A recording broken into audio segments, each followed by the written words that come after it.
Hello, everybody. Welcome back to Planet FPL Clash of the Correspondents. And we've got one of the biggest derbies in the country to preview on this one. Firstly, let me introduce you to our Manchester City correspondent. It's Jonny Pringle. How are you, Johnny?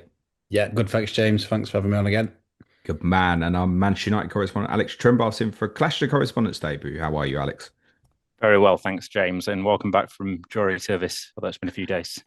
I'm pleased that it's over, although I don't know if you two feel like you've been doing your own jury service, watching your own teams recently. Johnny, how concerning is this start? One win and two defeats from the first three. Yeah, I think it is quite concerning. Pure mathematics of it, 6 points behind already.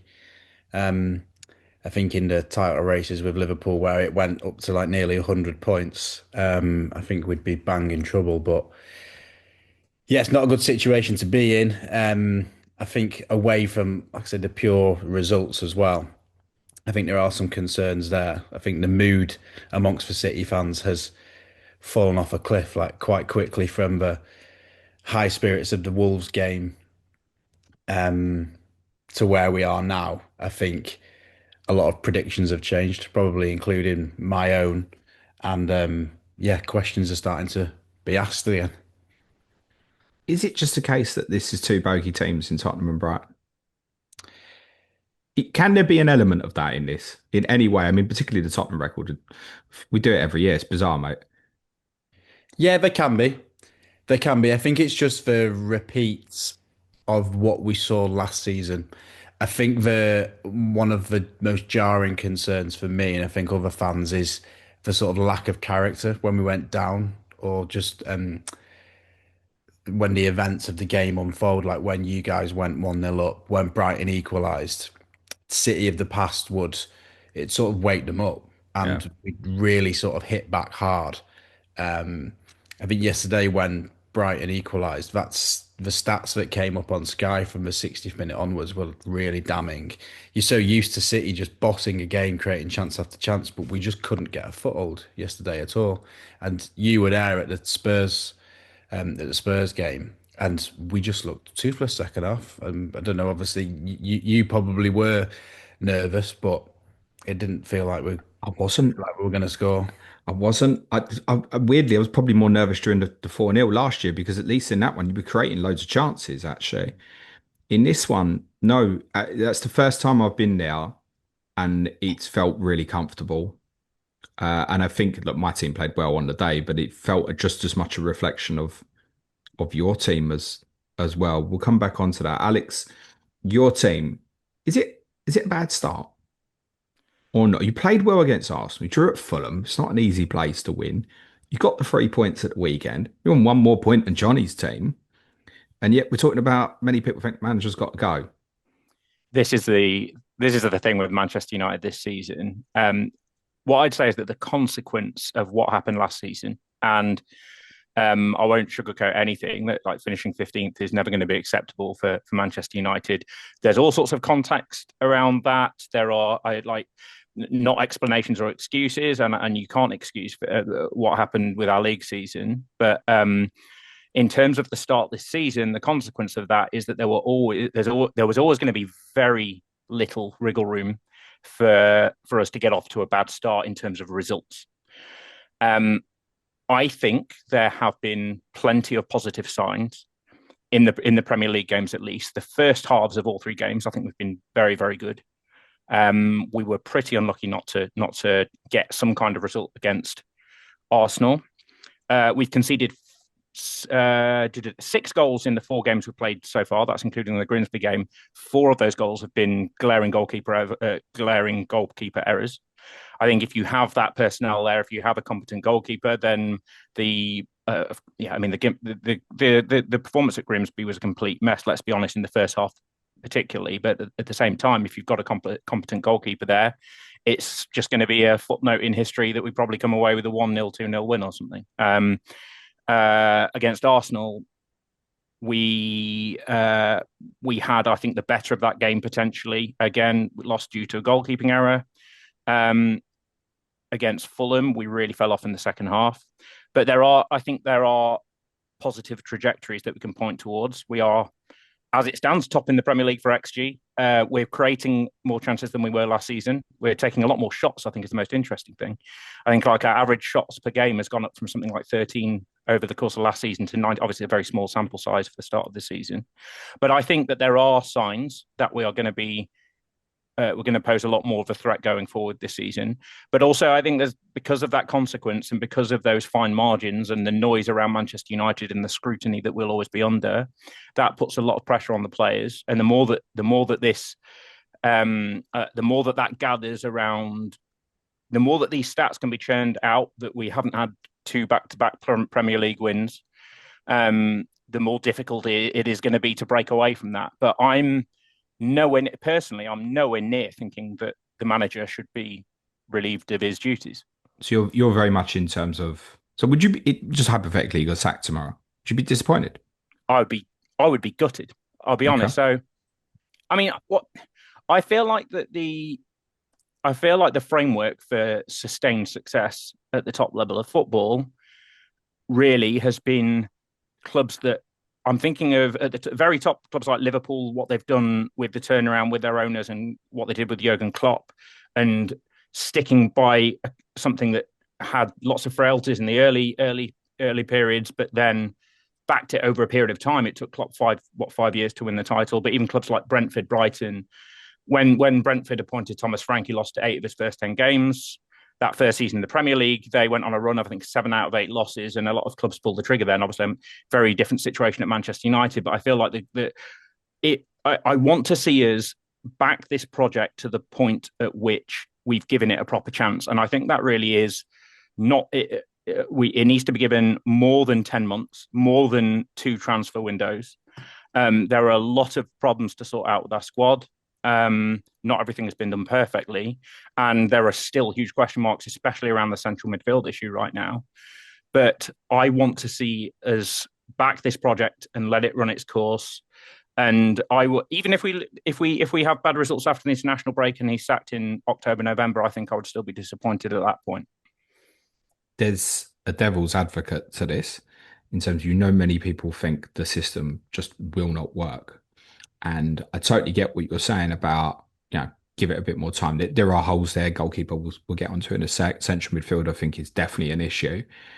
But there are plenty of people who think the system won't work. The longer you stick with it, the harder it will be you could overly commit to this back 3 system, like say my team did with CotC, and then it's really difficult to get out of it quickly. I think we have signed players, and perhaps there's been a conscious effort to sign players who certainly would be, let's say, if we did change from Amorim and bring in a 4-3-3 coach or a 4-2-3-1 coach, I think we have got the players to make a transition to that fairly quickly, fairly easily. Yeah, at the moment. What if you keep committing? That's part of the argument here.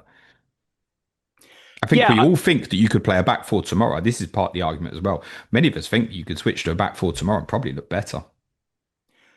Right, I can see that argument. At the same time, I've seen people say, okay, this system can't work in the Premier League. And then say in the next breath, this system can only work in the Premier League if you've got really athletic midfielders who can cover the ground, which are 2 different things. So given that we've committed to doing this, I think it would be a failure on the club's part to abandon it before we've really backed it fully to the point where we're giving it those resources.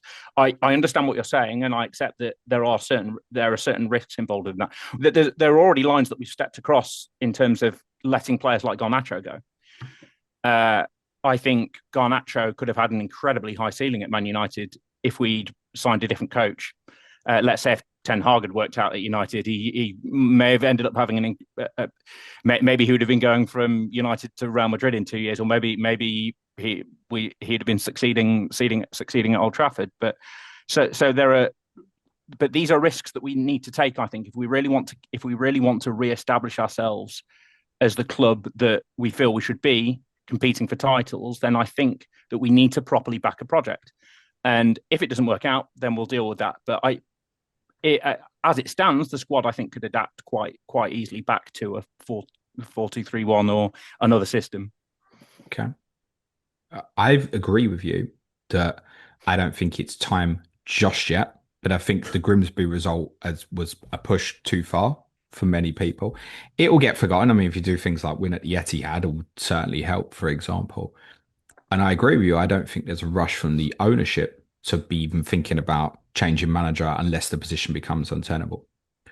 Do you think Amorim still believes in his project? Uh, yes, I mean, even the evidence that he went into the Burnley game and didn't really change much in terms of the uh, in terms of the setup. He's not shown any signs of deviating from his system.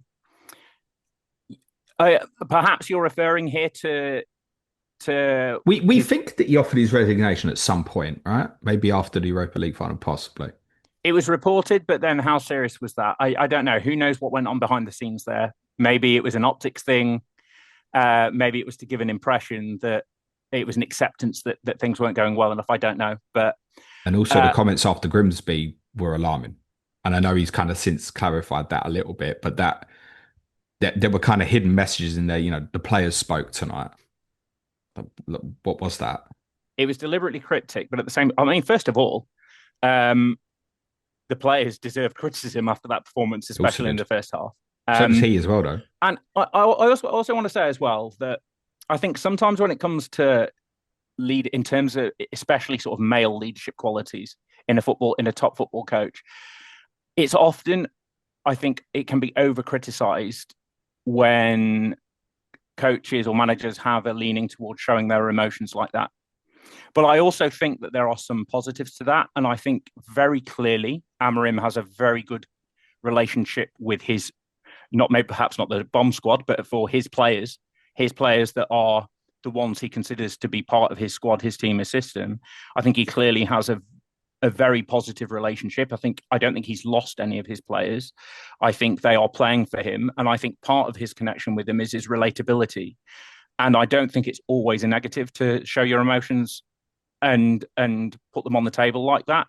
Yes, it means that sometimes when he's interviewed in the heat of the moment, he's going to say things. And again, the scrutiny that he's under compared to the limelight in most of the roles in football is going to be always forensically analysed like that. I mean, even when you look at the tactics board image that has become a meme very quickly, there was a very similar image of him halftime in the Lyon game, and we ended up winning that game. I saw you say this. You said if you'd have lost that night, that would have been a meme that night. I saw you say this. But this is the point as well, and that comes back to what I was saying before about if you don't we need to start getting results because the results dictate the narrative. And after that tactics board image in the Grimsby game, we came back. I mean, okay, even you just in terms of the Grimsby game itself, I don't. Obviously, it's an absolute disaster to go out of the League Cup to a fourth tier side. We have had results like that in the past, and there is a slight difference here that we did show fight to come. There is at least that point that we showed some fight to come back. We got back to level terms. We really should have won that penalty shootout. If we had a keeper who could who is half competent at saving penalties, then again that game becomes a footnote in history. I remember the 1995-96 season, we lost 3-0 at Old Trafford to York City, who were towards the lower end of League One. Yeah, at the the time. team of kids on the pitch, Alex. That's true. Okay, that's fair enough. And Louis van Gaal is the other example, 2014-15, losing 4-0 to MK Dons. These results happen. They're never acceptable when they do, but when you look at the context of that, you're going away to a League Two side on a League Two pitch in the absolute pouring rain on a midweek night, and yes, it's not an acceptable thing to happen, but I don't think it should be something that defines this. I don't think it should be something that defines Ruben Amorim's reign, and I don't think it should be something that we base the decision on. Well, I think that's a passionate speech. That's great, mate. Johnny, do you want to make a similar one for Pep? Is there a point here where people are going to begin to ask a question? Or is it just what he's accomplished is so good that conversation should never happen? I think a lot of the online fans are starting to ask the question. Like some of the newer fans, I think a lot of the longer standing fans, yeah, just have so much respect for him and what he's achieved. To, yeah, at least well, at the moment we're just not close to the question being Uh, asked yet. Let me ask that a different way then. Are you having doubts?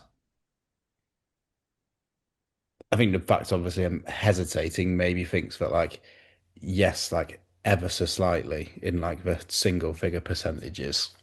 Um, it depends on the amount of time it goes on for, doesn't it? As always, um, we've been playing like this for well, maybe coming up to a year.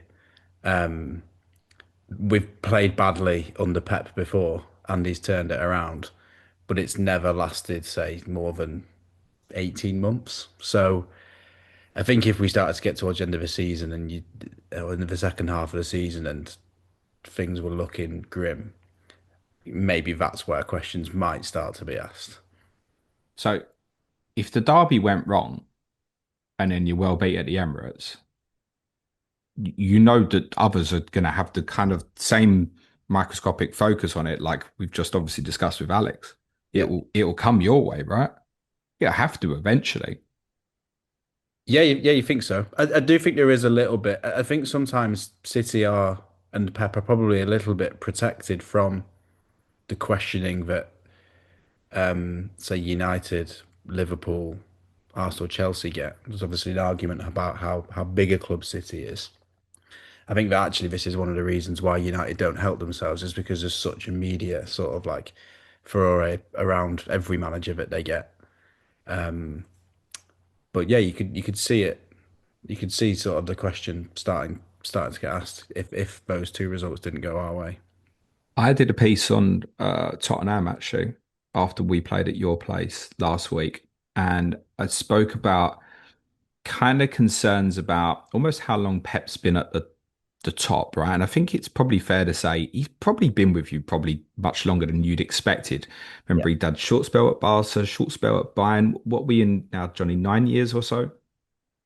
You'll know better than me. I feel like It's his 16. I want to 10th say. season. It's his 10th season. Tenth, so yeah, so he's done 9 years. So in 10th season, I don't think anybody thought when he joined you that he'd do 10 years at Manchester City. He's one of the great managers. He's impacted so many people in terms of the way they want to play football. Mm. I said to you before we started, this has happened with other managers who've been real big influences, your Wengers, your Mourinho's, etc. And they're all great managers, but eventually the game goes in a different way. And what I see at the moment is Pep not playing his way, and it's also not working. I couldn't believe how much you tried to go direct and over the top against us. It didn't make sense to me, mate. Yeah. Is he moving away from his principles? You spoke to us in the summer about the influence of having Pep Linders in. There's been a lot of focus on, say, the high liners caused you a few issues with a few of the goals and even a disallowed goal at Wolves as well. Is he moving away from something that's not quite his style? I think the sort of like the principles of Pep's style of play, almost the positional play. I'm going to reel out all the cliches here, like the possession-based football, the playing out from the back. That's still all there. There are obviously like sort of slight tweaks. I think what you're sort of alluding to is that that's just the norm now. Like the significant majority of teams sort of like play in that way. We've seen different iterations of like Pep's of football, Pep's football at City, where obviously we didn't have a striker. We played false nine. In the treble season, he was the first person to sort of go to what's it, centre backs at fullback and maybe push someone into midfield. There's been a few times when like we've questioned him and thought, wow, he seems to be really deviating here, and then it's just pulled off. Another sort of like super team comes out of it. Yeah, but when we've been critical, it's been things like the Champions League final against Chelsea, the quarter final against Lyon, where it's like he's overthought things. There've been one-off isolated incidents where we've gone, why has he done this? But then you still like a juggernaut and continue the way you are. He doesn't feel that way at Yeah. the moment.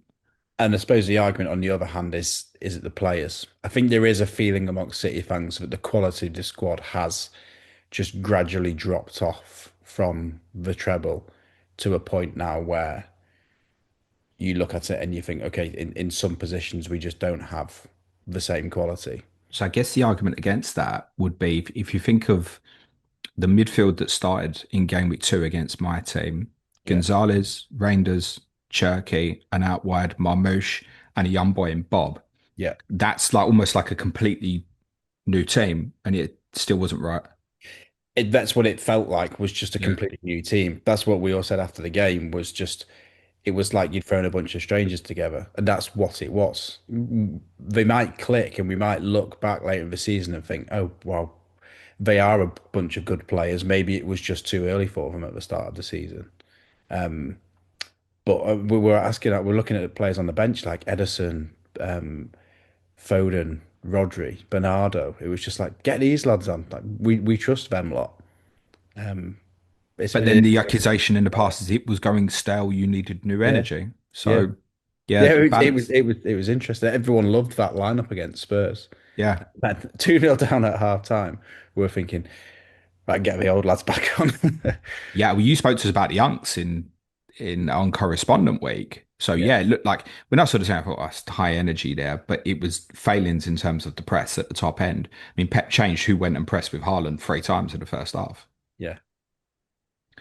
Talk to me about the goalkeeper situation because this is interesting as well. We are pre-recording on Monday night, but we're pretty sure that Donnarumma is your player, right? And Edison's gone. Yeah, some journalists very close to City are reporting it. So I'm So not too sure it's happened. Donnarumma is one of the last people I thought that Pep would want as a goalkeeper. It's like we've come full circle from when he came in the door, ostracised Joe Hart to put Bravo in goal, who was great with his feet but couldn't save anything. And now we've gone completely the other way, have we? I'm not saying Donnarumma is terrible with his feet, but he's probably not what you'd expect from a Manchester City goalkeeper. No, certainly not as good as Edison. Arguably not even as good as Trafford. Um, I think it's baffled everyone, this one.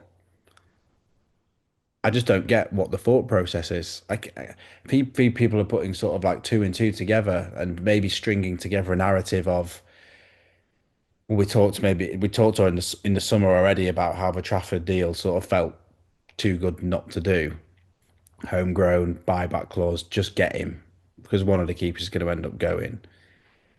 Then the Donnarumma opportunity appears. I think, okay, well, Edison does want to go. This Donnarumma opportunity is too good to turn down. Let's go and get him. But like you say, you'd think that Pep would be green lighting it. Like, surely we're not signing him if Pep isn't saying, yes, I'm fine with this. But then what does that say about the conversation before about Who signs the players at Pep's the football playing club? style? Pardon? Who signs the players? I think How much impact does Pep have on VR that? now. I think Pep has his say. I think he has. Because it I would think, strike me on the outside, you can correct me if I'm Johnny, but if Pep Guardiola went upstairs and went, I want that player, yeah. they go and get him for him. He I tried would to Harry think. Kane. Yeah. I So think you're that's. saying quite I often think Pep it is. won't I do think it that. is. I think it is quite rare. Pep like demands a certain player, but it's more the other way around. I think Pep has almost like vetoed signings and said, "Oh, I don't need him." Okay. But I know that they have given him players in the past, and then he's turned out that he really likes them. So maybe this is one of them. But like you say, it feels just very, very strange. I think it was quite seeing Trafford struggle against Spurs was quite alarming for a lot of City fans. It was like, well, wow, we didn't realise what we had with Edison until you saw that. Yeah. And I can certainly say, as an away fan in the ground, you could feel the anxiety amongst your lot. Because when Bravo first played for City and we were playing out from the back, and even Edison, the fans just weren't used to it. Everyone hated it, and we've just got so used to it now. But having someone back in that was a bit shaky again was like, whoa, we're not used to this. But then I've also been critical a lot about Edison and some of his shot stopping ability. The flip here is Donnarumma can be great at that aspect of goalkeeping, right? Yeah, and we talked about it on the podcast in the summer. I think the fans had most of the fans had generated a sort of like apathy towards Edison, where yeah, fantastic on the ball, but most keepers are these days. We need a better shot stopper because he's just he doesn't let you down, but he doesn't win you games. The best period his City career was the treble winning season when he did make some match winning saves. But he has also let us down at sort of like crucial points. So I think people were ready for a change, but this feels like a just a very drastic change. Yeah, It sounds mad to say it because Donnarumma is arguably the best keeper in the world. yeah, he might be. It's Yeah. certain aspects where he's on a par with anybody. He's a bit Marmite in terms of people's views on him, whether he's great or he's not. I think, but I mean, I watched a lot of PSG in the Champions League last year, and you just said as good as they were, there were times where he was a big difference maker for them, particularly in certain moments in the semi-final against Arsenal. So, his aspects of his goalkeeping is not in question. He will win you some points, mate, but Yeah, and he just I think doesn't this is feel where like a Pep goalkeeper. I think the one acceptance is in the Champions League, like knockout stages. If we get there, is where keepers like Donnarumma, they're the Maybe. ones who win you those trophies. It feels a little bit to me like maybe they got Trafford and then there was a call to say, yeah, the opportunity was great, but maybe he's not quite ready to be the number one yet, and we need to act upon it. Yeah. That's how it feels a little bit to me. And maybe they've gone to something that was available. Alex, you've had goalkeeper issues as you'd mentioned as well. Have you got a resolution sorted? We do. So today we have signed the young Emi Belgian. Martinez. Well, No? it was looking like that 24 hours ago. Bizzo. Bizzo. Maybe Martinez was a smokescreen for what has actually happened, which is that we've signed a young Belgian goalkeeper who I first mentioned to you on Correspondent You Week. told us in Correspondent Week you were going to buy this fella. Yeah. Yeah, and so to the outside world, it might look like this is a knee-jerk, last-ditch signing, reactionary to what's happened so far this season. But in reality, we've been tracking this keeper for a long time. I first saw his name mentioned several months ago. I am concerned about the fact he is a young keeper who has only played one full season in the Belgian league, who is coming into an absolute powder keg of a situation in terms of the Manchester United goalkeeping situation. And in many ways, I would have rather that we'd gone for Martinez as a keeper who has that experience and that presence about him, that I would be more comfortable. He's going to make an immediate impact. Sene Lamens, I'm sure that pronunciation is going to change a bit over the coming weeks when I hear some commentators say it. But might be calling a lemon soon. I hope not. Yeah, life gives you lemons, eh? So he is. So what do I know about him? He is 6'4". Is a big presence. He's being touted in Belgium as being the long-term successor to Thibaut Courtois. I believe he's already in the Belgium squad. He played every minute in the Belgian Pro League last year for Royal Antwerp. He's got a very, very convincing shot-stopping record. I think he made 20 more shots than any keeper in the top 10 leagues in Europe or something last season. Whatever the stat is, it's pretty impressive, but is obviously very different coming in and doing that in the Premier League. Not only doing it in the Premier League, but doing it in a situation with the moment, if he makes a mistake in the first couple of games and we lose a game as a result of that, or even if we don't, you know what's going to happen. I remember David De Gea's first season, though, and that was, challenging, I think is to put it mildly. But he did turn out to be an incredibly good servant to the club. You also, in front of him, had some very good experience at the start. It's worth saying when De Gea came into the team. Do you know what I mean? You had a backline in front of him that was very reliable. Yeah. Yeah, so there is plenty of a risk around this. When I first heard his name mentioned a few months ago, the talk was that he would be coming in as backup to Onana to give him competition and to eventually be the number one potentially, not to be coming in to immediately be the number one, which is what I assume is going to happen now. Which is, it's potentially a concerning situation to be in. All I can do is hope that he's going to adapt pretty quickly. The thing that does make me feel good about him is, from what I've read, he's very competent with crosses into the box, which is an area like we've struggled so much with set pieces, and we're dealing with crosses potentially. He's a big guy. He's got that presence. So I don't know. Fingers crossed he gets off to a good start, because if he makes a mistake early doors, then that narrative builds very quickly. Okay. In a word, who starts in goal for the derby? Lamens, I think he goes straight in, but I'm not pushed into an answer. I would say that, but I'm not 100% on it. Johnny, same question for you. Don't know. That's the right answer. Donnarumma will go straight in, wouldn't he? I would think. Don't know. It's What just what don't what know. makes you say don't know? Whether he just wants to like bed him in. How long will he have from coming back off international break? Um, maybe he wants to say because we play Napoli in the week of the Champions Yeah. League. Maybe that's more his gig. I don't know. All right. So maybe different question. By the time you go to the Emirates the following weekend, do you expect Donnarumma to be in goal? Yeah, you think so. You think Yeah, so. I mean, I haven't thought about it too much because I I agree almost with didn't quite believe it was happening. But Tijani Reijnders, he's surely going to play every game, isn't I he? would I would think so. All right, let's do some fantasy. Johnny, what city's in the squad for you at the moment? Just Reinders had him from the start. Okay, that looked a great call. When Did. when we walked out of Molineux, I'm sure. Does it still feel like a great call? Maybe sort of reduce it from a great call, but maybe just because of obviously City's performances. I think he's playing 90 minutes. He's getting in some quite advanced positions.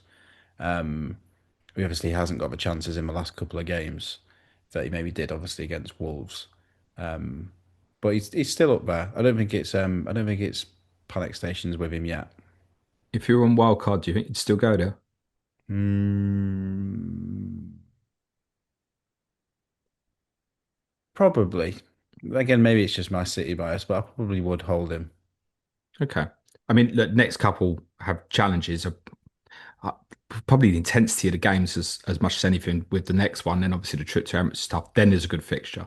A lot of people obviously documented this game week 6 swing with obviously the Burnley fixture, then the trip to Brentford and then Everton at home. And then Yeah. there's possibly a tougher run again, and then another really good run from game week 13 onwards. Rangers would probably go in for you if he was on wildcard now. Would the big man up front? Or would you be setting it, do you think, to go Salah first and then to Haaland? Yeah, yeah, I think so. And I am lining up that switch in game week 6. Okay. What's about it in the summer? But yeah, I have got that earmarked Do you think that might be triple captaincy for Haaland as well against in game Burnley. six? Yeah, in Maybe, but six. maybe we'll just have to see what Burnley are like, and more importantly, see what City are like. I think that was why I didn't like it against Southampton last year, was because we just weren't playing well, and I think people hadn't quite sussed that out yet. I think there is a little bit more positive about that prospect now for you, in the sense of your Champions League fixture the following midweek is not until the Wednesday at Monaco, and the following weekend you've now been given a fixture at Brentford on the Sunday. The midweek before Burnley, you have a cup tie at Huddersfield, which I presume Haaland will be rested in. Yeah, You would think that's a 90 minutes for Haaland. I would yeah, against Burnley, mate. yeah. Yeah, it might be enough. I think that's a little bit more encouraging. I think people will want to do it. Okay. Tell me about Marmoush as an option. I think I'm still sort of where I was in the summer. I think he's an exciting player, but I think his minutes have been slightly overestimated by the FPL community. He obviously didn't start against Wolves, then started against Spurs, and I was delighted when he got took off, by the way, yeah, because because he just has that bit of started X really factor. He well can get his against shots Spurs. away, and He looked sharp. He started well against Brighton as well. Looked sharp. Um, I'm not. I'm not completely sold on him yet. I do like him, but I think he's more of like a second striker, isn't he? I don't know whether we're sort of like shoehorning him out wide, but I don't know where else he's going to play. He's not sort of like your traditional winger that will sort of like beat his man. He does. He wants to score, doesn't he? Which is a yeah, good thing. But like, but you that makes him either appealing one for is having to fantasy. put him. That makes him appealing for fantasy. You have Yeah, people. There's a couple of. I mean, people have gone for like Cunha. And I think probably because of what's next, you look away from Manchester United now. You look at others who's in a similar price bracket. And yeah, for someone like me who's got Verts, who's done nothing so far, I'm still looking at the next couple thinking, probably old for the next couple. Then it's tougher for Liverpool. Oh, Marmoush, very similar price. yeah. Got my eyes on it. But I think it's just you know It's how you guarantee he feel at the starts, time. and you just no guarantee he starts, and he's getting subbed early. But I think it is you only need X amount of minutes against Burnley to do damage, so I think it is just a wait and see. Yeah, agreed. Oscar Bob as an alternative to Reinders. Maybe he started well. He looks tidy, Oscar Bob. He got an assist obviously against Wolves. Hasn't got any numbers since. Wouldn't be dead against it, but also wouldn't be surprised to start seeing Savinho and Foden get Yeah, well, some minutes he's out obviously there staying now, which for the we didn't international know break. what was going to happen now. And obviously Foden out again, injured at the weekend. Yeah, which is a shame, a big shame. I think have you seen Shirky's injured for 2 months, Yes. which is a bit of a blow. Um, I think we need Foden to step up. I don't think it's being talked about enough. Um, he had a brilliant, obviously, 23-24 season, and we talked about it all the way through last season. And I think that when you saw he was out of the squad at the weekend after Shirky was injured, it was like off the bench against Spurs, ready to start against Brighton. He's got a good record there, and it's just another almost like false start for him. We need him to step up. Well, I hope he does. I think many of us would like to see a fully fit Phil Foden again. Rayan Ait-Nouri. Is this the outstanding City defensive one, or is it too much? Maybe City just look a little bit dodgy defensively last 2 games. That last goal against Brighton, when It's the ball horrific, sort of mate. like frayed through, I was like, what is going on? It's the 89th minute. Um, I don't think Ait-Nouri looks totally comfortable defensively as well. I think he looks a little bit clumsy was the way that I described him. He obviously looks great going forward. He created a great chance for Haaland. If we can sort it out, he does look like the most likely. I think if you're there, I probably wouldn't be selling him, but I'm not. I wouldn't be going there as excited as I was after the Wolves game. No, fair. So all in, if you wild carded now, by the sounds of that, it's maybe just still Reinders, is it? Yeah, I think so. I think so. If you wild card in six, you probably would include Haaland, probably would include Reinders, and then it's wait and see what sort of like Foden's position is. If not, maybe go Ait-Nouri then. Okay. John Stones had good minutes so far this season. It's a Yeah, he has, positive. which is really positive. We'll see how long it lasts. Um, and this is why I'm surprised we've been quite shaky because Stones and Diaz have been pretty solid in the past. Well, he seems desperate to step out. I mean, it's under instruction, clearly. I don't think he's not doing it for shits and giggles, but he Yeah, seems desperate to get out and keep that line higher, doesn't he? yeah, I felt yeah, sorry for him actually on the goal at the weekend because he was the only one who was decisive. And Diaz and Ait-Nouri have got to come across, and the hole's got to be at the back end for Minter. It can't be in the middle of the pitch. Anyway, right, Alex, I mentioned about Cunha, and if people own, they're probably not going to stay within United and just go to Mbeumo, or should they? That is it's a tricky question. I own both of them. I wasn't planning to, but I started the season with You both got Saka sucked in because that performance at Grimsby was so good. um, well, actually, Mbeumo's goal, the way he took that goal at Grimsby was maybe the one little moment that gave us a bit of joy from that game. But so I started the season with Saka and Palmer, and obviously had a big problem after game week 2. I also started with Cunha. I think I've been pretty unlucky there because he's You have. captained him game week 3 as well. So Who are that you intending to buy this week so I can avoid them? Well, the thing is, I'm playing free hit game week 4 because I went for the start of the season with Haaland rather than Salah, which I think has worked out okay, with the view of free hitting game week 4 to get Salah for Burnley. And then I'm kind of ahead of the crowd to have Haaland for game week 6. So I'm free hitting 4, which as a Cunha owner gives me the chance to just wait and see what happens. It's hamstring injury, but we haven't heard news. There was some footage of him leaving the ground and walking fairly comfortably, but obviously you've got to wait until the scan. Who knows? It depends what grade it is. Best case scenario, maybe a couple of weeks. I'd be very surprised if he's involved at City. It could be a No, bit he longer, but won't. No chance, yeah, mate. No. yeah. Yeah, so when it comes to Cunha, to bring in Mbeumo in his place, Mbeumo was absolutely electric in that first half against Burnley. It was great. That was one of the really big standouts from that game for us. That outball to him, it was so threatening, and I think that will be a threat against Man City in game week 4. I'm sure Pep will have a plan to deal with that, but I don't think it would be the worst idea in the world to move from Cunha to Mbeumo. Fixtures wise, there are probably better options. Obviously, after City, we're going straight into the Chelsea game. We've got Liverpool game week 8 away, so the fixtures are not fantastic, but Mbeumo did look very, very good in that game, and now he's got this confidence of having got on the score sheet. I don't think it would be a terrible idea. I think it's interesting. It might be an own influence for you here, Alex, because you own Haaland, but I think United assets are more appealing for those who don't intend to get Haaland. Because I look at someone like me with Fernandes and think, can I get away with captaining him again at Brentford in 6 or at home to Sunderland in 7 if I'm taking Haaland on? Now, I know what the risk is there, it's fairly obvious, but I think as it's a consequence of those who may take Haaland on find United assets more appealing.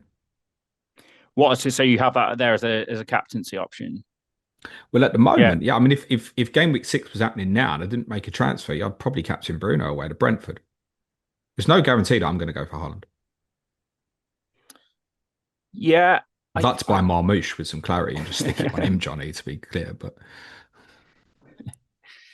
um, I I'd say perhaps I would not be looking to invest in United players to captain. I've gone off. I've gone off the ball a bit from that regard.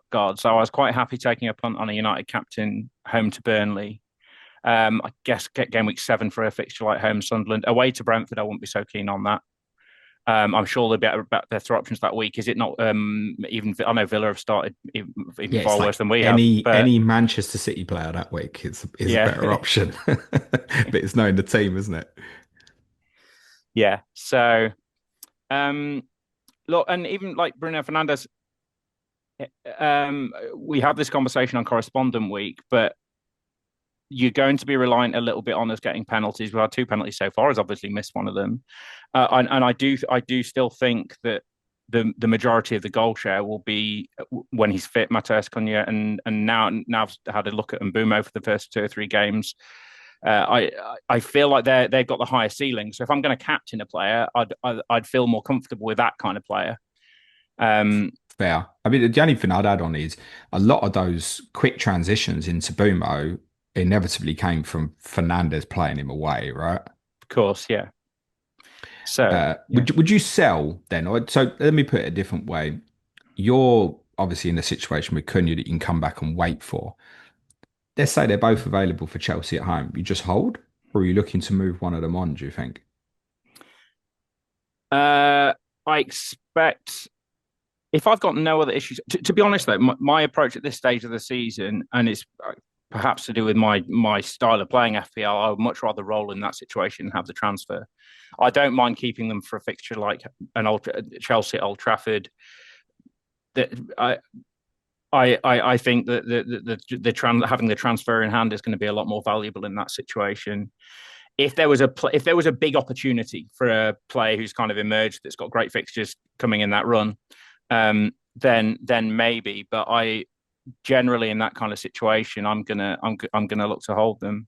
So would you, let's say someone says to you, Alex, right, I've got Bumo. I want to sell him for Semenyo. What would you say to them? For So yes, clarity, 2 home games, Brighton, Newcastle at home, and then they got Leeds away and then Fulham at home. that's the one that I was looking at potentially going to. So, well, from game week 6, this is the thing. If there's a chance Cunha is fit for Newcastle in game week 5, sorry, for Chelsea in game week 5, then I'll probably just hold there because that's the Newcastle fixture. It's a tricky one there, isn't it? That if like after free hitting, if I need to sell Cunha, that is probably the player that I go to.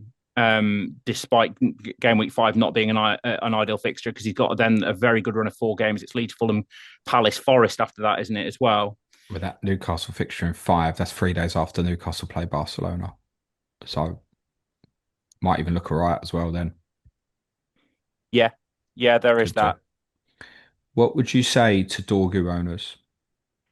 I think it's obviously a concern that he didn't play any minutes against Burnley. He was hooked at half time against Grimsby, don't forget as well. Um, and I heard you say on the pod today that perhaps it's like Dalot as the player he wanted that experience for that specific situation where that became there was suddenly a lot more pressure on that game on the Burnley game that he wanted Dalot's experience there. But if Dorgu is going to be at risk for that kind of fixture and is going to be at risk for the Sunderland fixture in game week 7 potentially, that is an issue. And I did say to you pre-season that I had my eye on Matthias de Ligt, who I think is a very reasonable 5.0 option. If I was wildcarding, for example, in either game week 6 or game week 9, which I think are the two options where from a Man United perspective, when our fixtures swing, um, basically is whether you can stomach the Liverpool fixture in game week 8. But when we have that good run of fixtures coming, I would probably be looking towards de Ligt now. I think it's probably worth spending the extra 0.5. I think he'll start every game. He's got he got 7 points against Fulham in a game when we conceded and he got no attacking returns. Yeah, no, you were spot on with that, mate. I guess for Dorgu owners, probably prepping not to play him at City anyway. With a setup, that would be my guess. I guess if you're on wildcard now, you'd probably avoid it and either do what you've just suggested, or I think maybe because the goalkeeper situation and not knowing where we're at, just continue to avoid that. I think Dorgu owners have a couple of games here. The concern would maybe be if you look at the forthcoming games, City could play someone like Savinho or Bob out on the right. Chelsea could play like an Estevao or a Neto. Even then afterwards, Brentford could play like an Atara out there. Is there certain things there where there's maybe a concern where there's enough like if he's left him out for Burnley at home and he didn't start at Grimsby, did he? Dorku. He started, but he was taken off at half Turn time. off. Okay. Was he that bad? Well, there were three players hooked at half time, and it was Dorgu, Ugarte, who else? Can't remember. Yeah, but he was hooked at half time. But yeah, I think as well, if I was not in my situation where I'm free hitting in game week 4, there are like temptations, aren't there? There's Anderson at Fulham, who's going into Leeds at home, Brentford at home. That there are some obvious, there are some very reasonable routes out of the situation. I'd maybe Gay playing Sunderland at home, West Ham away, and then obviously they got Liverpool, but some half decent fixtures after that. There are some routes away from Dorgu. I actually think he might start the City game, and I think Dalot maybe starts on the right, and Ahmad doesn't start that game. It doesn't Okay. start the City game. That's answered But one of my two follow-up questions because the next one was going to be, so what do we get now for City away? Do you think Manu starts in place of Cunha? what I think might happen, something that we saw a lot towards the end of last season. I guess it might surprise a few people to hear this suggestion, but I would not be surprised to see for this game the same setup that we had against City in was it April towards the end of last season. Casemiro and Ugarte together, Fernandes and higher. Fernandes higher. Mount obviously depends whether he's fit, but if he's fit, he He'll plays. play him, yeah. Mount definitely plays if he's fit, and obviously Mbeumo. I don't think Sesko starts this game again. If Mount isn't fit, then I think potentially Manu plays as well, or Ahmad obviously could play in the front three. Yes, that's another option. But yeah, I would not be surprised to see the Casemiro Ugarte pivot, and this is where like we have seen flexibility with Amorim's talked about having flexibility within the system, within the formation. I think like in that game against City, that's probably the worst Manchester derby I've ever seen. But we did kind of crowd out the middle of the pitch. It was Casemiro, Ugarte, Fernandes was dropping in a lot. Yeah, it was a numb football match. It was I don't think either of you even wanted to be there. No, but yeah, I won't be surprised to see that set up. But then there's a question of what happens because Casemiro can only play about 55, 60 minutes a game now anyway. So then there's a question of what happens after that. Yeah, I mean, you could start Fernandes higher and drop him mid, or if he wants to keep him higher, you can use obviously Manu can play centre midfield, right? Johnny, I won't ask you the City team because it's just the same answer as always, isn't it? I guess let me ask you a different question. Do you expect anything to change bar what we've discussed about the goalkeeper? From the lineup against Brighton. Yeah. Is there something you think, oh, I think he'll play him in the next game? Is there anything like that that we should be aware of? Maybe like Diaz or Kushinov. That was a seemed Strange one. I random. thought Kushnov played quite well though until he. Yeah, he was okay, but it seemed like it come from nowhere. Yeah. I think Lewis or Nunez is a bit of a lottery. Um, it's like the lesser of two evils there. Which Uh, one's the lesser evil? Rico, because Nunez just doesn't have a brain. You Um, you said to us in the summer that the right back issue was going to be a problem that they were trying to hide up, basically. yeah, and I think that's showing already. Mm. It was Rodri, Reinders, Bernardo. Yeah, wouldn't be surprised if it was them. Bob, Haaland, Marmoush. Yeah, wouldn't be surprised. I'd So it could say. be quite similar. Okay. Yeah. Gents, thank you both very much. Wish you best of luck for the Manchester derby. Give us a prediction, please, Johnny. Well, if you'd have asked me sort of like before this weekend, I probably would have been quite confident. Um, I'll still back us though. I'll go 2-1 City. Alex? So some of the craziest Manchester derbies over the years have happened around this time of year. So City's 6-1 and 6-3 wins were both October. That 4-3 with the Owen goal was in September. And the earliest one I remember was 3-3 with I think in 1990-91 season was also September. We often have these crazy games at this kind of time of the season. So Nil nil. I'm going for 0-0. I am going for 0-0.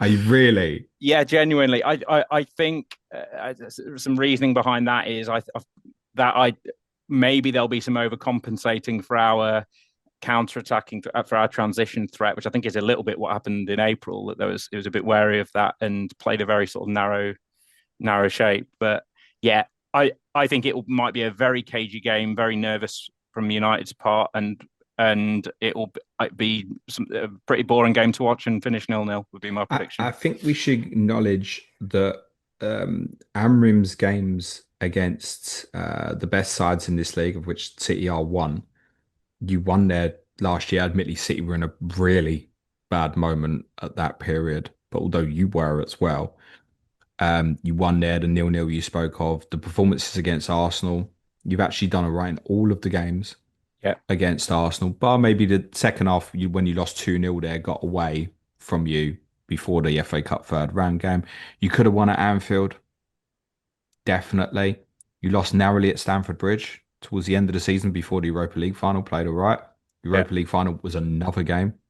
It was quite low scoring. It was only really the Newcastle game, and it was in the middle of a Europa run. Give it a pass. But a lot of the games against the best teams in this league since he come in have been quite low scoring.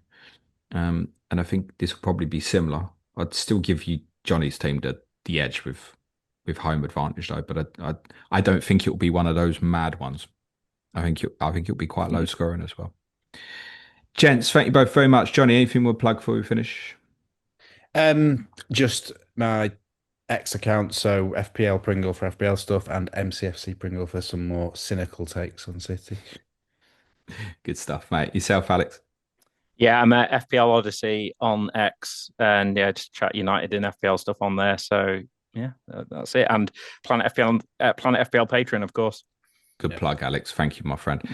Cheers, gentlemen. Thank you very much. More COTC for you tomorrow. Brentford versus Chelsea coming up with Tom Med and Gary Mann, which sees me say, Johnny, Alex, thanks, gents. Good luck for the derby. Cue music, please, man child.